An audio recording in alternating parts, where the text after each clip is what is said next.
Selamat berjumpa lagi dalam bedah buku rohani. Buku rohani yang kali ini kita bedah ialah berjudul Menyeru Nama Tuhan. Ditulis oleh Witness Lee, diterbitkan oleh Yasperin, ini ada tautannya.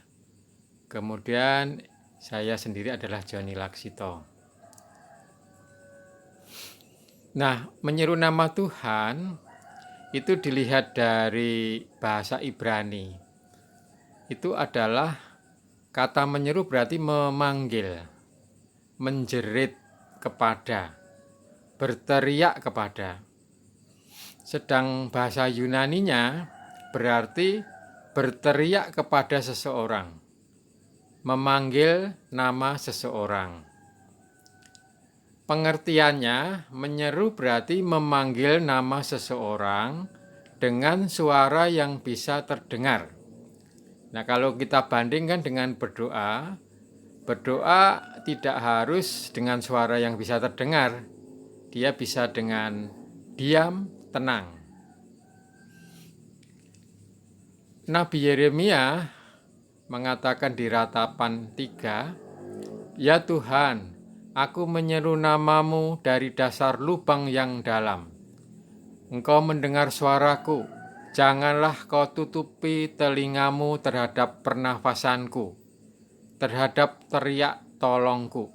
Jadi Nabi Yeremia ini berteriak, menyeru. Nabi Yesaya di dalam Yesaya 12, "Sungguh Allah itu keselamatanku. Aku percaya dengan tidak gemetar, sebab Tuhan Allah itu kekuatanku dan mazmurku. Ia telah menjadi keselamatanku. Maka kamu akan menimba air dengan kegirangan dari mata air keselamatan. Pada waktu itu kamu akan berkata, syukurlah kepada Tuhan, serulah namanya, berserulah dan bersorak-sorailah, hai penduduk Sion, sebab yang Maha Kudus Allah Israel agung di tengah-tengahmu."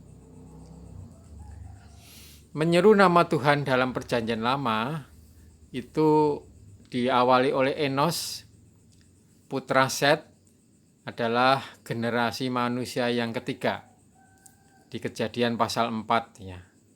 Kemudian juga di situ ada Abraham, Ishak, Musa, Simson, Samuel, Daud, Yunus, Elia, Yeremia, dan yang lain-lain masih banyak. Yoel juga nabi dalam Perjanjian Lama bernubuat bahwa dengan memanggil nama Tuhan, menyeru nama Tuhan ini, Allah akan menuangkan, mencurahkan Roh Kudus-Nya. Dia juga bernubuat bahwa orang-orang akan berseru kepada nama Tuhan. Dan ini digenapi sebagaimana dicatat dalam Kisah Rasul 2 ayat 17a. Sekarang menyeru nama Tuhan dalam Perjanjian Baru. Kapan dimulainya? Yaitu setelah gereja didirikan, kemudian di hari Pentakosta Yahudi, itu tercatat dalam Kisah Rasul 2 ayat 21 dan yang lain. Itu di situ dicatat mengenai menyinggung tentang nubuat Nabi Yoel. Setelah mereka percaya, mereka perlu menyerukan nama Tuhan. Nah, ada teladan Stefanus juga melakukan itu di Kisah Rasul 7. Saulus, seorang Yahudi, agamawan Yahudi, menangkapi semua orang yang berseru kepada nama Tuhan.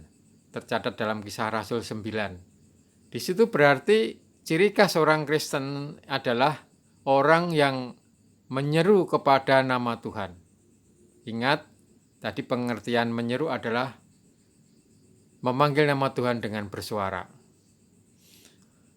Kemudian saat dia bertobat, di Roma 10 ayat 12-13 dikatakan, sebab tidak ada perbedaan antara orang Yahudi dan orang Yunani, karena Tuhan yang satu itu adalah Tuhan dari semua orang dan murah hati kepada semua orang yang berseru kepadanya. Sebab siapa saja yang berseru kepada nama Tuhan akan diselamatkan. Jadi diselamatkan di sini bukanlah keselamatan dalam arti keselamatan kekal saja, tetapi keselamatan saat itu. Keselamatan dalam penemuan hidup sehari-hari. Kemudian Rasul Paulus menasihati kepada anak rohaninya Timotius untuk senantiasa melakukan aktivitas rohani ini bersama dengan orang-orang yang berseru kepada nama Tuhan. Sekarang tujuan menyeru, yaitu memperoleh keselamatan di Roma 10 itu. Kemudian dapat menikmati Tuhan, ya, makan minum Tuhan di Yesaya 12 ini.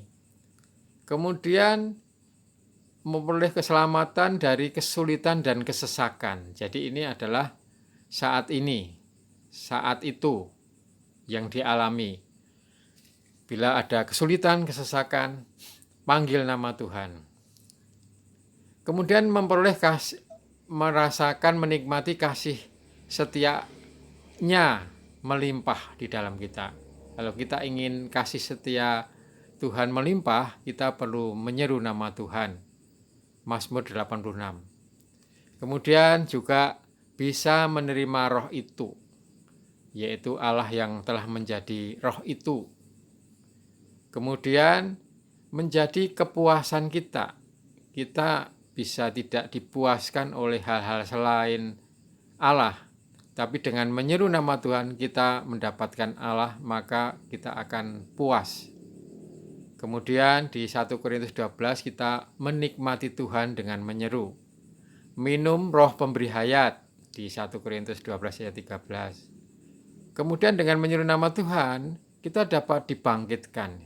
Seperti tercatat dalam Yesaya 64. Jadi ada berbagai, paling tidak ada 9 macam tujuan dari menyeru ini.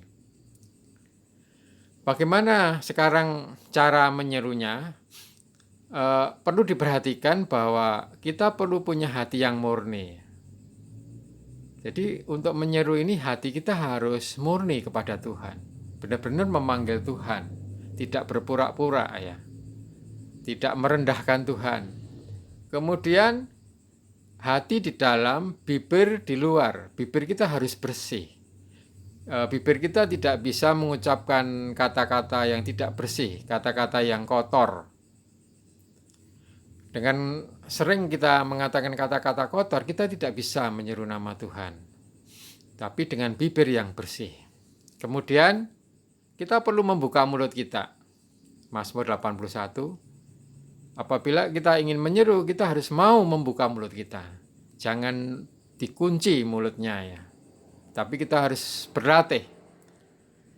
Kemudian cara menyeru ini juga selain sendiri juga bisa dengan secara bersama-sama atau korporat di 2 Timotius 2. Bersama-sama dengan, ya, orang yang menyeru nama Tuhan. Korporat, bersama-sama. Setiap hari dan sepanjang hari. Jadi menyeru nama Tuhan ini tidak setahun sekali, tetapi setiap hari. Tidak seminggu hari, bahkan sepanjang hari, tidak hanya jam tertentu. Mazmur 88. Kemudian selama kita hidup, jadi selama kita hidup kita terus perlu menyeru nama Tuhan. Inilah cara-cara menyeru nama Tuhan. Salam menyeru nama Tuhan.